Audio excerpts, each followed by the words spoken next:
بيان إلى الرأي العام إن ما تقوم به الحكومة التركية من أعمال إرهابية على مناطق شمال وشرق سوريا واستهداف المدنيين العزل، والهدف منها ضرب الأمن والاستقرار الذي تحظى به مناطقنا، وبذلك يريد إفشال مشروع وحدة المكونات الذي هو نواة مشروع الأمة الديمقراطية.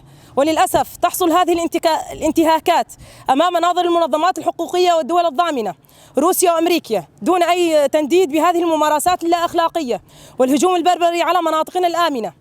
فنحن مجلس المرأة لعوائل الشهداء نندد بشدة هذه الممارسات، وسنكون دروع بشرية أمام الآلات الحربية لنمنع احتلال أي جغرافية أخرى من أراضينا التي حررت بدماء شهدائنا، وإننا سنكون سدا منيعا أمام أي تدخل عسكري، وسنساند قواتنا العسكرية والأمنية حتى الرمق الأخير.